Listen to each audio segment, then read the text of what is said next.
लेखक की ओर से सफलता का मतलब सिर्फ असफल होना नहीं है, बल्कि सफलता का सही अर्थ है अपने असली मकसद को पाना। इसका मतलब है पूरा युद्ध जीतना, न कि छोटी-मोटी लड़ाइयाँ जीतना। Edwin C Bliss. आप ऐसे लोगों से मिले ही होंगे जो अपनी ज़िंदगी बेमकसद गुजार रहे हैं। ऐसे लोग किस्मत के रास्ते से जो भी पाते हैं उसे ही कबूल कर लेते हैं। चंद लोग ही ऐसे होते हैं जिन्हें कामयाबी तुक्के से मिल जाती है, पर ज़्यादातर लोग तो नाखुशी और हताशा में ही ज़िंदगी गुजार देते हैं। यह किताब ऐसे लोगों के लिए नहीं है जिनमें कामयाबी हासिल करने के लिए न तो पक्का इरादा होता है, न ही इसके लिए वे वक्त निकालते हैं और न ही कामयाब होने के लिए कोई कोशिश करते हैं।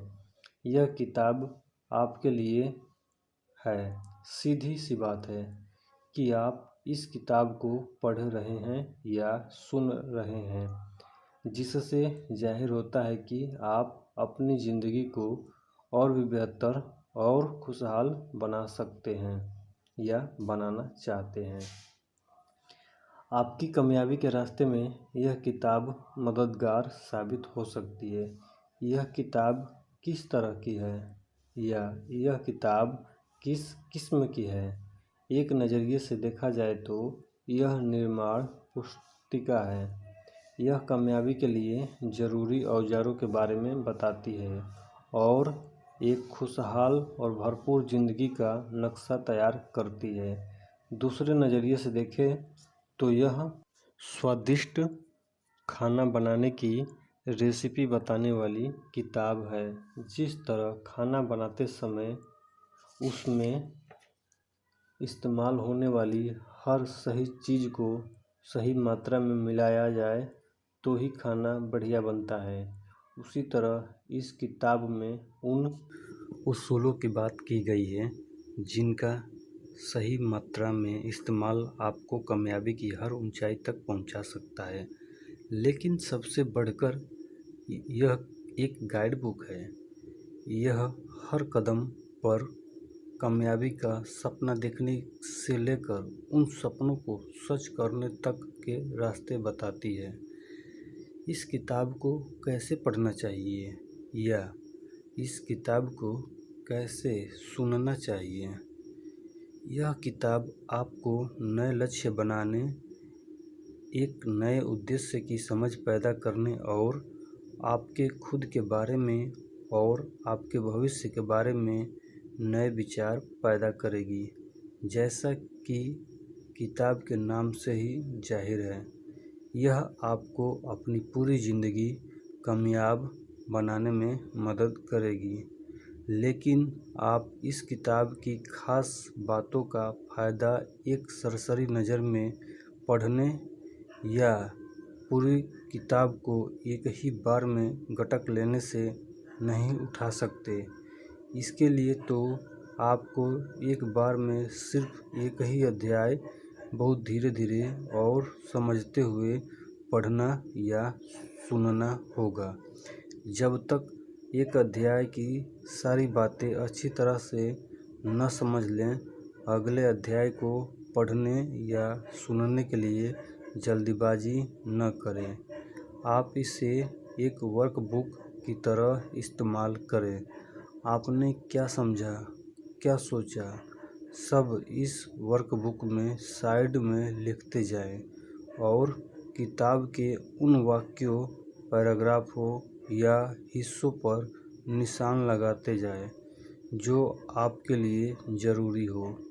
हर अध्याय को पढ़ने के बाद उसकी खास बातों पर अपने जीवन साथी या दोस्तों से चर्चा ज़रूर करें।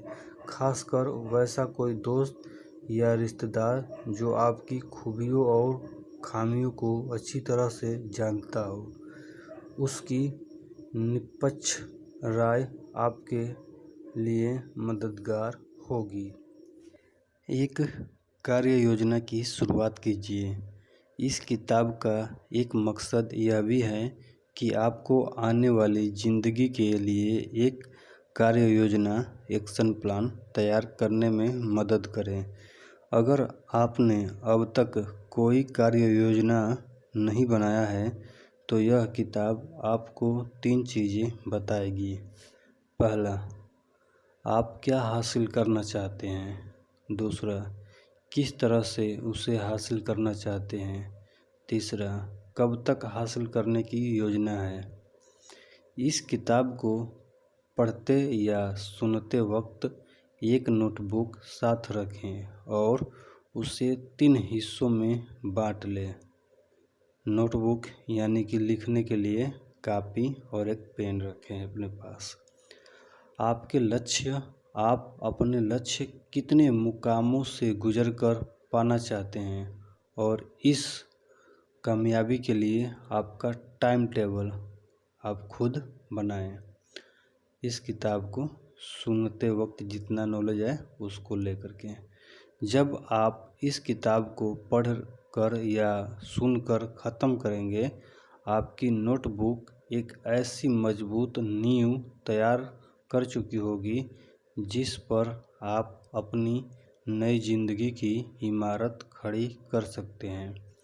इस किताब में बताए गए नियम और उसूल सर्वव्यापी हैं, यूनिवर्सल हैं, जो हर हालात, हर मुल्क और हर संगठन में अपनाए जा सकते हैं।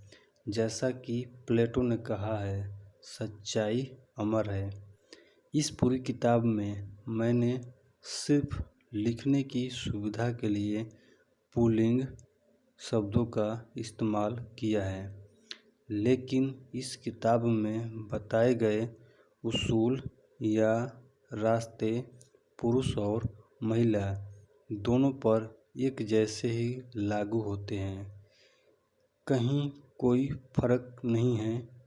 कामयाबी के ये उसूल इस आधार पर लिखे गए हैं कि ज़्यादातर लोग काबिलियत या अक्ल की कमी के कारण नाकामयाब नहीं होते, बल्कि इरादा, रास्ता, समर्पण और अनुशासन की